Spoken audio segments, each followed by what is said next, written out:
Jadi kalau Bapak Ibu nanti singgah di Jogja, nanti bisa ke Kota Baru. Itu dulu ada gedung museum untuk pembelajaran bahasa kalau nggak salah di situ. Tapi sekarang juga digunakan untuk museum sandi. Jadi di sana kalau Bapak Ibu semua belum pernah melihat mesin untuk menyandikan, itu ada dari yang zaman Romawi seperti gulungan kertas itu sampai dengan mesin-mesin yang sudah disiapkan untuk mengamankan sebuah data tadi supaya secure di situ. Nah, kriptografi sendiri itu dikenal ada dua, yang itu pertama klasik dengan modern gitu ya. Tapi untuk problem di kriptografi klasik itu sebenarnya ada di manajemen kuncinya. Karena di situ kita punya permasalahan di pembangkit kunci, kita punya permasalahan bagaimana merahasiakan kunci, kemudian yang ketiga adalah pendistribusinya. Jadi ini juga peluang bagi kita untuk kriptoanalis untuk mencoba bagaimana mengatasi kriptografi klasik ini. Nah, kalau yang kedua di sini, kalau tadi kriptografi klasik itu fokus pada di keamanan data supaya secure, jadi secure untuk sekedar privasi gitu ya, untuk data-data yang kita punya gitu. Nah, kalau di kriptografi modern itu banyak ditujukan untuk ke integritasnya, kemudian autentikasinya, dan repudiation-nya. Jadi ini banyak kemudian dikenal sekarang ini yang diterapkan pada saat ini adalah penggunaan kriptografi kunci publik di sini. Itu mengenai kriptografi di sini. Nah, sekarang kita bicara pada konsep yang kedua tadi, kata kedua itu adalah mengenai industri era industri 4.0. Kalau kita lihat ya saat ini kita bisa lihat pada gambar tersebut bahwa di tangan kita itu segala macam hal teknologi itu bisa berada di genggaman kita, terutama dengan adanya akses internet. Itu sudah orang mengatakan internet itu adalah segalanya gitu, karena kita saat ini kalau ketinggalan HP saja sudah seakan kita kehilangan sesuatu yang informasi apapun seakan kita kehilangan di situ. Kemudian kita lihat juga saat ini ya, terutama di pandemi COVID gini ya, kita duduk manis di rumah, semuanya kita akses lewat satu teknologi. Utamanya kita butuhnya hanya internet, sampai mau pesan makan kita juga menggunakan teknologi yang ada, sehingga mau nggak mau perkembangan teknologi ini juga merubah cara pikir kita, pola kerja kita. Tadi ya kita mengajar yang tadinya ketemu langsung, sekarang kita harus menggunakan teknologi, kita harus menggunakan model untuk mengajar mereka dengan inovasi-inovasi yang tentunya sebelumnya mungkin kita tidak pernah menggunakan gitu ya. Jadi jarang kita menggunakan Zoom meeting misalnya. Sekarang seakan Zoom itu untuk ruang-ruang meeting itu seakan menjadi suatu kebutuhan gitu untuk bisa kita ketemu. Kemudian juga mengubah tatanan atau sistem yang telah ada. Tadi kita tadinya kuliah harus bertatap muka, kita sekarang hanya melalui online. Kita membutuhkan sesuatu, kita mau belanja apapun sekarang kita juga bisa online. Ya, perkembangan teknologi ini ternyata cukup pesat perkembangannya, sehingga sampai ahli itu menggariskan perkembangan teknologi itu menjadi saat ini sudah sampai ke society 5.0 gitu ya. Kalau yang di teknologi itu kita lihat dari mulai industri 1.0 itu karena ditemukannya mesin uap, sehingga tatanan kehidupan kita yang tadinya kita menggunakan tenaga manusia itu dan hewan itu menjadi berpindah dengan menggunakan mesin. Kemudian pada industri 2.0 itu ditemukannya listrik itu menyebabkan produksi massal pada industri tersebut. Kemudian yang ketiga adalah ditandai dengan perkembangan teknologi komputer dan otomatisasi. Dan yang keempat di sini itu menggabungkan otomatisasi dengan cyber di sini. Jadi fokusnya banyak sekarang itu 4 teknologi utama yang banyak dibicarakan sekarang itu adalah cyber physical system, IoT, kemudian teknologi cloud dan big data gitu ya. Nah, awal industri 4.0 itu sebenarnya dimulai karena strategi pemerintahan di di Jerman waktu itu dalam hal produksinya ingin membuat sebuah sistem kerja yang lebih efisien dengan mengandalkan teknologi itu. Jadi waktu itu tahun 2011 itu pemerintahan Jerman ingin produksinya itu fokus pada komputerisasi supaya bisa meningkatkan kelancaran pada proses manufaktur. Nah, kalau konsep industri 4.0 sendiri itu dikenal publik pertama kali tahun 2011, tepatnya pada saat pameran industri di Hannover. Nah, di sini konsepnya adalah menggabungkan teknologi fisik dan digital untuk menciptakan perusahaan digital yang saling terkait dan mampu menghasilkan keputusan nanti yang tepat, gitu ya. Nah, ada 4 prinsip yang harus dipunyai di dalam perkembangan industri 4.0. Yang pertama adalah interkoneksi. Jadi memang betul kita harus punya kemampuan untuk bisa mengkoneksikan di sini. Jadi mengkoneksikan antara manusia, kemudian alat, mesin dalam berkomunikasi. Jadi seperti halnya di dalam IoT, ya. Kemudian yang kedua adalah transparansi informasi. Jadi sekarang informasi itu bisa didapatkan dengan sangat mudah gitu ya untuk membantu kita mengambil sebuah keputusan berdasarkan data-data yang tersebar di dunia maya di sini. Kemudian ketiga itu adalah untuk pengambilan keputusan. Di sini cyber physical system ini akan memutuskan sendiri secara otomatis tugas dan fungsinya tanpa nanti ada campur tangan dari pihak eksternal di sini. Dalam hal ini adalah bagaimana nanti seminimal mungkin campur tangan manusia itu bisa dikurangi. Kemudian bantuan teknis itu bisa memberikan informasi yang relevan dan penting untuk mengambil sebuah keputusan otomatis yang cepat dan bisa memecahkan masalah. Nah, ini 4 prinsip di dalam industrial 4.0 di era industrial 4.0. Nah, pada industrial 4.0 ini ada 8 teknologi utama sebenarnya yang banyak dikembangkan. Yang pertama seperti AI, kemudian ada IoT, ada blockchain, ada robotik, kemudian 3D printing, drone, AR dan VR.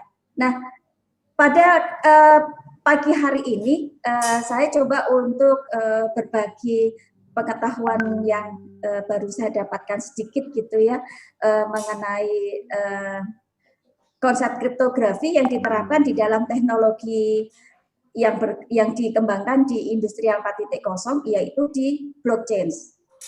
Nah, teknologi blockchain itu sebenarnya mewakili satu cara atau langkah di mana nanti kita bisa menyimpan, kemudian kita bisa berbagi data digital. Jadi di sini yang kita simpan dan kita bagi adalah data digital, serta metode pemrosesan transaksinya yang bisa lebih aman, gitu. Nah, untuk blockchain sendiri, di sini kriptografi itu menjadi peran yang penting di dalam teknologi blockchain karena sistem penyimpanan datanya ini nanti juga terhubung dengan konsep di dalam kriptografi yaitu dengan menggunakan fungsi kriptografi hash. Jadi data yang ada di dalam blockchain itu dilindungi oleh kriptografi public key dengan menggunakan fungsi hash yang digunakan nanti untuk mengenkripsi data. Jadi fungsinya di sini adalah supaya terautentikasi dan datanya tetap utuh gitu. Nah, karakteristik dari blockchain di sini dia bersifat kekal karena tidak bisa diubah dan hanya bisa ditambahkan. Kemudian dia bersifat bentuknya seperti buku digital, kemudian semuanya itu mempunyai copy datanya bagi yang mempunyai network di dalam komunitasnya di situ. Jadi partisipasi networknya di situ itu mempunyai data yang sama untuk semua entitas di situ. Kemudian dia saling terhubung. Jadi data di dalam blockchain itu saling terhubung antara blok 1 dengan blok kedua, blok ketiga, sehingga di sini hacker yang akan mengubah satu data di satu blok node di situ, maka dia harus mengubah data di komputer yang lain, di mana jaringan itu mempunyai berapa node di situ. Jadi misalkan jaringan tersebut terhubung 1000 node di situ, maka dia kalau mau melakukan hacker tidak hanya 1000 itu harus dilakukan perubahan semua karena tadi datanya terkopikan ke semua node yang ada di situ. Nah, prinsip kerja dari blockchain itu jadi yang pertama kita akan membentuk jaringan blockchain dulu yang isinya nanti bisa orang, bisa entitas perusahaan dan sebagainya yang tidak tergantung pada pihak ketiga.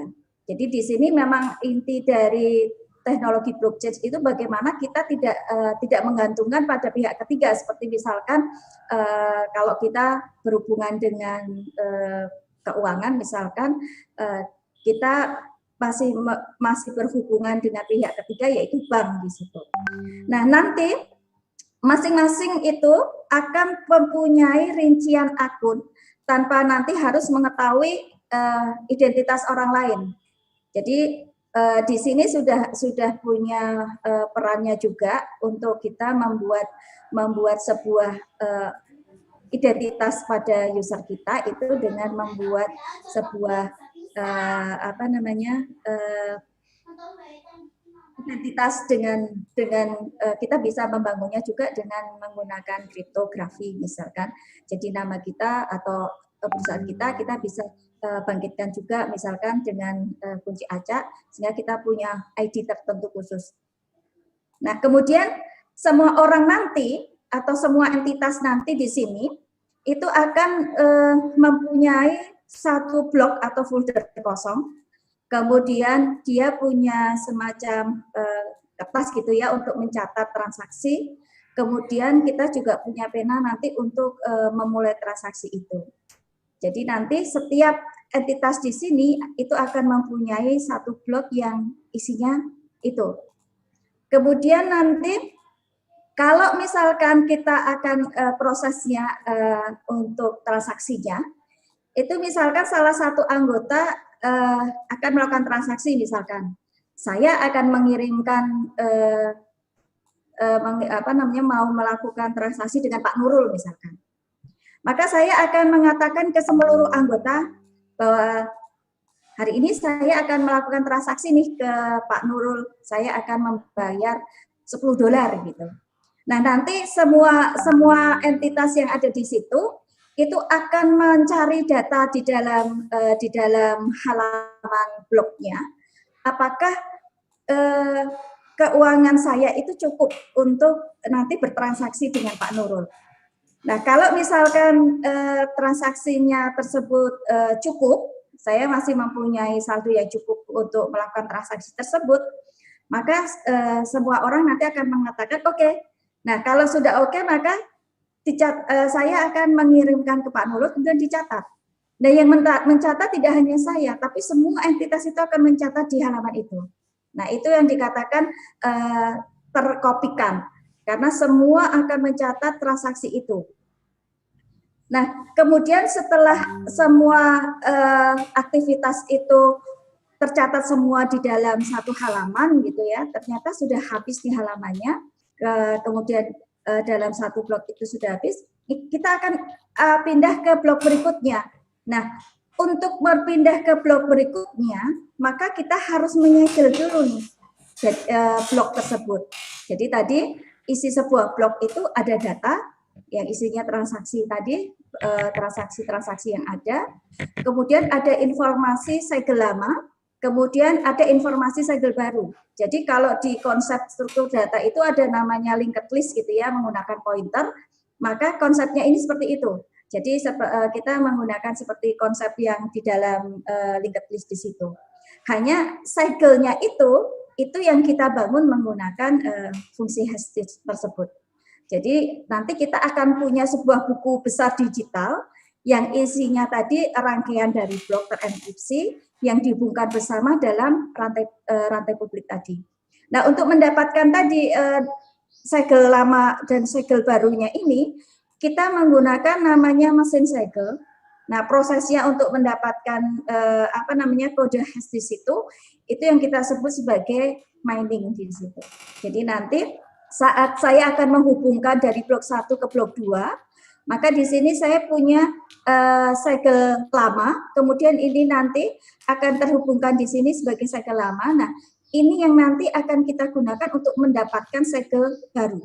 Kemudian pada saat kita akan menghubungkan dengan blok ketiga, maka segel baru di dalam blok kedua itu akan kemudian untuk mencari tadi segel baru untuk di blok ketiga dan seterusnya. Sehingga tadi dikatakan kenapa hacker juga cukup sulit untuk melakukan penyerangan di situ. Salah satunya kalau kita akan menyerang dari data yang ada di sini, saat kita akan mengubah segel di sini, karena hash itu kan juga sangat sensitif. Begitu ada ada satu data aja yang kita rubah, itu akan merubah semuanya, sehingga otomatis pada saat membaca blok berikutnya itu sudah akan berubah, sehingga diketahui pasti ada yang menyerang di situ.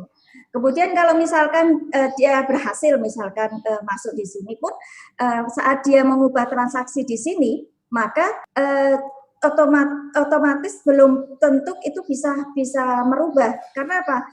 Yang mempunyai data transaksi ini itu tidak hanya satu entitas saja, tapi semua entitas itu mempunyai data yang sama. Sehingga kalau ada yang tidak sama, itu berarti ada yang menyerang di situ, otomatis langsung ketahuan gitu. Jadi kalau misalkan mau menyerang di sini, maka kita harus merubah semuanya.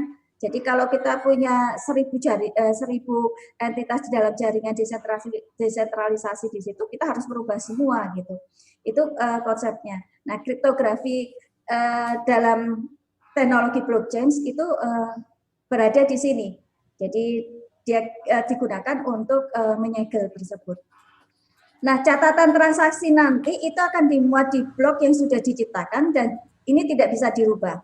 Jadi tadi prosesnya kita tahu bahwa sebuah blok itu punya segel lama, punya segel baru, punya data. Kalau dia baru di blok awal, maka segel lamanya kita misalkan berikan kode hashnya adalah 00 di sini. Nah, tadi dengan mining tadi kita dapatkan sebuah kode hashnya adalah ini. Nah, kode hash ini yang kemudian digunakan menjadi segel baru. Nah, pada saat di blok kedua tadi dia akan menjadi segel lama, kemudian kita mencari untuk segel barunya dengan menggunakan mesin segel tadi atau menggunakan proses mining. Nah, proses mining ini memang menggunakan proses trial and error gitu ya, jadi cukup menyita waktu sehingga proses komputasinya memang cukup besar di sini. Nah, catatan transaksi tadi yang terdesentralisasi itu hampir memang tidak mungkin untuk diretas atau dirubah secara sepihak tadi yang saya katakan di awal tadi. Jadi kalau kita tidak bisa menguasai semua mayoritas dari entitas tersebut, maka kita tidak akan bisa merubah database atau data yang ada di dalam entitas tersebut atau di dalam komputer tersebut. Ini konsep atau prinsip kerjanya dari blockchain gitu ya. Nah, keunggulannya dari blockchain itu yang pertama tadi transparansi tadi. Karena prinsip di dalam industri 4.0 salah satunya tadi ada transparansi. Jadi teknologi blockchain itu memberikan transparansi yang lebih. Jadi transaksi melalui public address-nya itu bisa dilihat semua anggota, kemudian transaksinya apa saja, kemudian data itu seperti apa. Kalau nanti berupa pertukaran uang, itu uang tersebut akan ditransfer kemana. Kemudian yang kedua bisa memberikan peningkatan keamanannya. Jadi karena struktur datanya tadi saya katakan tidak bisa dihapuskan. Jadi dia hanya punya fungsi menambah. Jadi tidak ada fungsi untuk edit. Jadi dia hanya punya satu fungsi saja, yaitu hanya menambah saja. Sehingga perubahan pada salah satu node atau pada data blockchain tadi itu bisa berakibat tidak cocok pada hash yang ada pada data node blockchain berikutnya. Sehingga perubahan ini akan ditolak kalau misalkan ada yang mencobanya di situ. Kemudian yang ketiga itu kita bisa memberikan audit trailnya dan traceability-nya yang lebih baik karena ada jejak audit yang memungkinkan untuk mengetahui dari mana asal sebuah aset, dari mana data informasi uang yang ditransferkan dan sebagainya. Jadi mungkin apa yang dikerjakan PPATK sekarang itu bisa terlacak di sini. Gitu. Di PPATK itu bisa kita melihat dia dapat dari mana, dari jaringannya mana dan sebagainya. Nah ini salah satunya tercatat kalau dengan menggunakan teknologi blockchain ini juga bisa tercatat juga di situ. Nah yang keempat bisa menghilangkan middleman, otomatis ini bisa menurunkan biayanya karena kita tidak perlu repot lagi nih untuk mendapatkan paperwork ya, untuk melihat verifikasi transaksi karena semua orang bisa mendapatkan akses ke satu database yang bersifat tadi tidak bisa dirubah tadi. Nah, itu keunggulan kalau kita menggunakan teknologi dari blockchain gitu ya. Nah, yang menerapkan teknologi blockchain saat ini itu banyak memang di layanan finansial. Yang tadinya teknologi blockchain itu digunakan untuk manufaktur ya, di industri manufaktur, ternyata saat ini itu lebih banyak penggunanya adalah untuk di layanan finansial. Kemudian baru ada di energi, ada layanan kesehatan, ada pemerintah, retail dan konsumen, media dan hiburan. Nah di sini saya hanya akan membahas satu, yaitu di salah satu layanan finansial di sini adalah transaksi dengan menggunakan mata uang kripto yang kita kenal dengan nama cryptocurrency. Nah, salah satu cryptocurrency di sini adalah penggunaan Bitcoin. Ya, jadi Bitcoin itu salah satu dari cryptocurrency. Jadi yang menggunakan teknologi blockchain di sini. Jadi pengamanan mata uang digitalnya ini nanti itu murni secara teknologi. Jadi tidak bergantung pada kebijakan pemerintah pusat. Yang tadi memang prinsip dalam teknologi blockchain itu kan kita tidak bergantung pada pihak ketiga. Dan memang ini masih secara aturan memang masih balik ulur gitu ya untuk kebijakan yang ada di sini. Tapi konsep utamanya di dalam mata uang digital itu adalah di situ.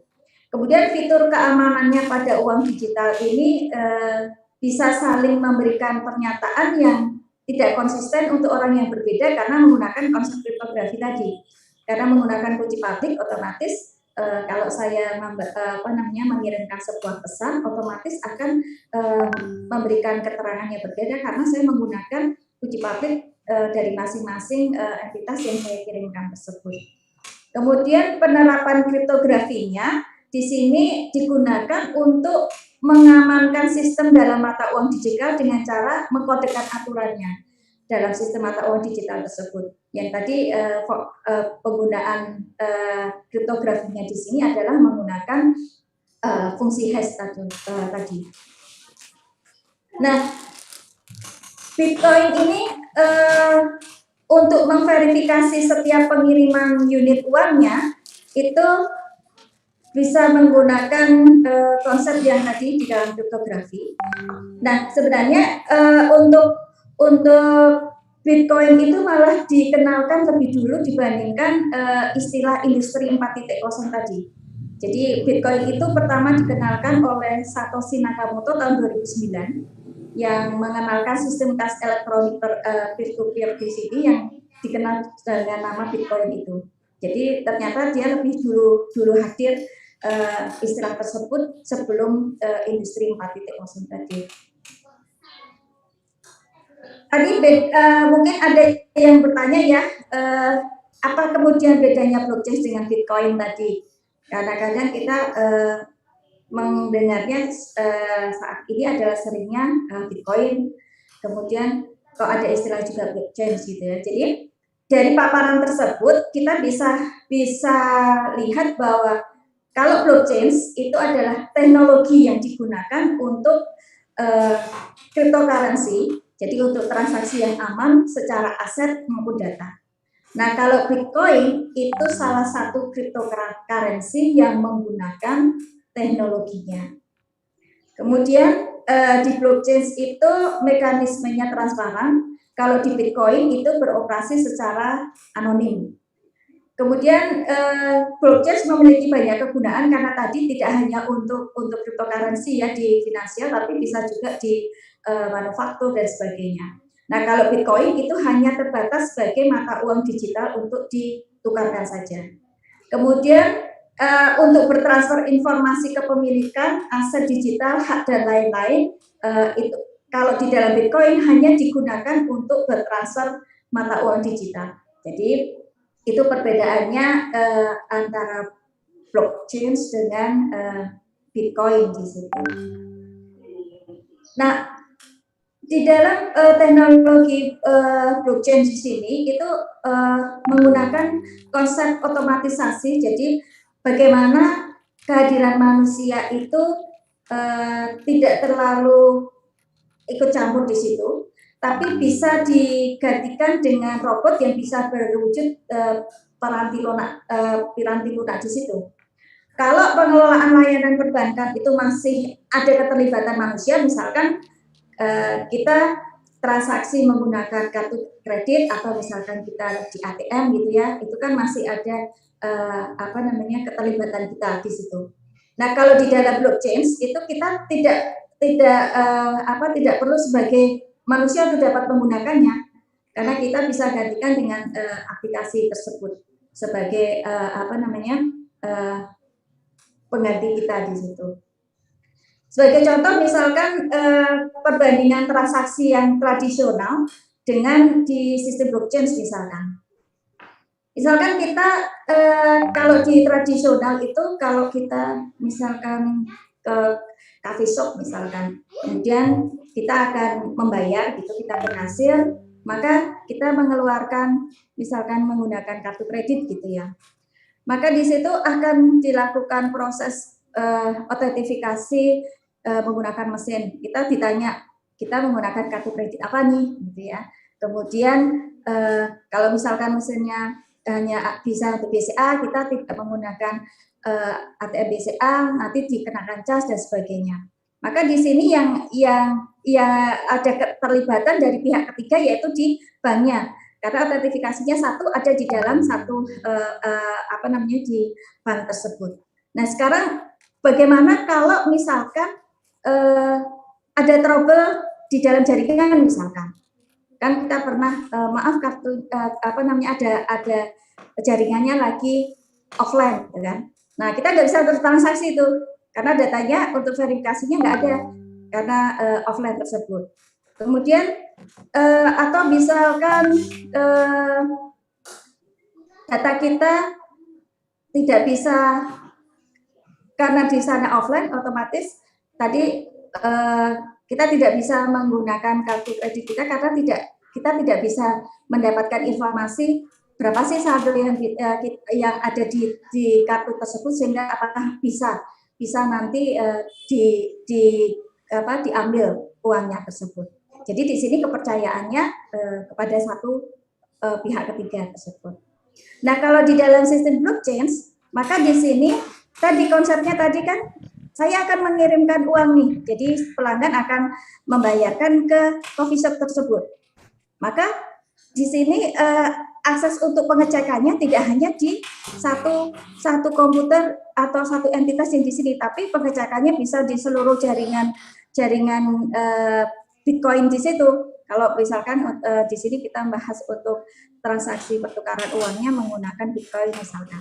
Nah, di situ akan semua datanya akan memberikan informasi. Kalau misalkan satunya dalam kondisi off, misalkan itu masih ada data di jaringan tersebut, informasi yang sama yang bisa menginformasikan, sehingga tidak akan pernah tertolak untuk pembayarannya di situ. Nah, itu salah satu perbedaannya saat kita bertransaksi secara tradisional sekarang ini dengan kalau kita menggunakan sistem blockchain. Nah, apa yang menjadi ancaman teknologi blockchain? Ternyata sekarang ini yang menjadi ancamannya adalah perkembangan komputer kuantum. Meskipun sekarang masih dalam proses pengembangan gitu ya, ternyata ini menjadi salah satu ancaman utama di dalam teknologi blockchain. Kenapa? Karena kekuatan komputer kuantum itu ribuan kali lipat untuk bisa melakukan proses komputasi. Sedangkan blockchain itu hanya dilindungi oleh kriptografi kunci publik, yang dia mengandalkan pada bagaimana mendapatkan faktorisasi yang cukup sulit gitu ya. Sedangkan saat ini aja misalkan untuk kunci publik itu bisa dikatakan aman dengan komputer biasa gitu ya, belum menggunakan kuantum itu sekitar di 2 pangkat 1024 itu katanya sudah cukup aman, tapi sekarang kalau dengan menggunakan komputer kuantum itu sudah tidak berarti lagi, karena untuk perhitungan yang cukup besar pun faktornya itu yang tadinya membutuhkan waktu 1000 tahun pun dengan menggunakan komputasi kuantum itu bisa lebih cepat gitu ya. Nah, ini yang menjadi untuk riset baru itu cukup menjanjikan untuk kita mengembangkan beberapa konsep kriptografi kuantum gitu ya, yang nantinya bisa mencegah kemampuan dari komputer kuantum di sini. Dan ini masih cukup terbuka untuk riset di sini, karena saya juga baru mulai juga untuk mempelajari tentang kriptografi kuantum itu, jadi memang belum banyak juga yang saya ketahui. Jadi ini mungkin menjadi pemikiran dari teman-teman semua untuk bagaimana kita berkontribusi di dalam teknologi blockchain itu untuk mengamankan di situ. Karena tadi teknologinya masih menggunakan konsep di dalam public key dengan menggunakan kunci hash. Nah, mungkin itu dulu Pak Nurul yang bisa saya sampaikan untuk tadi apa sih penerapannya di kriptografi itu di era 4.0. Nah, ternyata penerapannya itu juga cukup menjanjikan juga gitu ya untuk keadaan saat ini, di mana orang sudah tidak mempunyai kepercayaan, misalkan tadi di transaksi perbankan misalkan ya, untuk percaya pada pihak ketiga gitu ya. Nah, mungkin itu dulu Pak Nurul share dari teman-teman, mohon masukannya juga, karena di sini saya juga baru mengembangkan untuk belajar di kriptografi kuantum, karena selama ini riset saya bagaimana tadi mengatasi permasalahan di manajemen kunci, Jadi memang pertama adalah permasalahan di pendistribusiannya di situ. Nah, memang di salah satu distribusian kunci tersebut memang solusinya adalah salah satunya di kriptografi kuantum di situ, karena di situ ada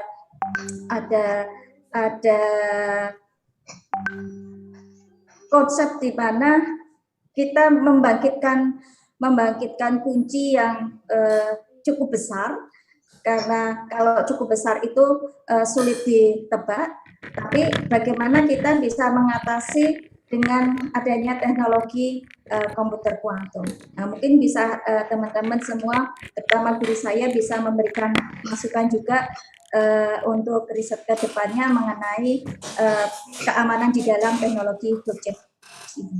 Ya, terima kasih Mbak Nurul. Oke, terima kasih Ibu Emi, luar biasa ini tadi ya, sharing ilmunya terkait pemanfaatan kriptografi di era revolusi industri 4.0, terkait tadi ada blok, mungkin definisinya tadi sudah disampaikan, kemudian pemanfaatan di lapangannya tadi juga dipaparkan, apa itu Bitcoin ya, kemudian blockchain terutama banyak sekali dimanfaatkan di dunia-dunia industri saat ini, di perbankan mungkin nanti ke depan akan arahnya ke sana juga. Bella, kami persilakan Bapak Ibu bisa langsung mungkin untuk pertanyaan untuk di Zoom, silakan langsung di unmute. Monggo, Bapak. Tanya. Monggo. Waduh, Bapak nih. Monggo, Pak Akfi. Kami persilakan untuk saya. Ya, itu sudah saya tulis, tapi nggak apa-apa, saya mau tanya langsung aja. Siap, itu Bapak. kan, saya kebetulan ada beberapa paper implementasi algoritma kripto, ya belum semua, ke dalam sebuah chip namanya FPGA. Nah, tadi disampaikan oleh Bu Emi itu mengenai komputer kuantum. Terus kemudian kriptografi juga bisa dijalankan di komputer kuantum. Nah, mungkin bisa dijelaskan mungkin secara singkat juga tidak apa-apa. Sebenarnya di implementasi kripto itu di komputer, kalau yang tadi yang paper saya itu kan langsung hardware gitu ya, perangkat keras. Tapi kalau yang komputer kuantum itu apakah full perangkat keras atau hibrid gitu ya? Mungkin bisa dijelaskan secara singkat, karena bahasan kita kan bukan komputer kuantumnya, tapi contoh implementasi kriptografi pada komputer kuantum. Itu aja Mas Nurul. Iya, Pak Nurul, Pak Akfi, saya kira cukup jelas.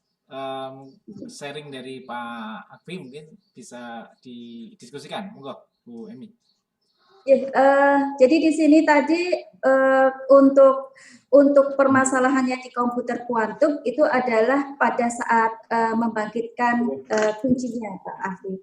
Jadi kita memang di bidang saya itu saya tidak di hardware-nya, jadi di metodenya gitu ya. Jadi hubungannya di dalam komputer kuantum itu adalah bagaimana kita mendapatkan faktorisasi dari kuncinya tersebut. Nah, kalau saat ini kan dengan komputer biasa itu saat kita membangkitkan kuncinya itu kalau kita sudah mendapatkan kunci dengan panjang 2⁻1024 itu bisa dikatakan sudah cukup aman. Tapi sekali lagi aman di dalam kriptografi itu kan ada trade-off-nya gitu ya. Jadi bukan berarti aman itu kemudian tidak bisa ditebak, tidak, tetapi waktunya, jangka waktunya itu saat data itu bermanfaat itu kita tidak bisa membukanya. Nah, tadi tantangannya atau permasalahannya di dalam ancamannya di dalam blockchain tadi itu karena membangkitkan kuncinya tersebut itu akan mudah didapatkan dengan menggunakan kemampuan dari komputer kuantum tadi, karena dia bisa bekerja jauh lebih cepat tadi. Kalau dengan komputer biasa dia harus 100 tahun untuk bisa mendapatkan faktorisasinya untuk mendapatkan kuncinya tersebut. dengan komputer kuantum itu hanya 0,01. Nah, dengan itu otomatis keamanannya kan hanya keamanan data kita itu tidak 100 tahun lagi, tetapi di 0,01 tadi gitu. Jadi itu yang menjadi ancamannya yang saya maksudkan di sini Pak Afif. Nah, kalau di dalam hardware-nya di sini memang ini baru komputer kuantum sendiri juga dalam proses pengembangan juga gitu. Seperti halnya yang di Toshiba itu kan juga sudah mulai mengembangkan di situ. Kemudian nah ini memang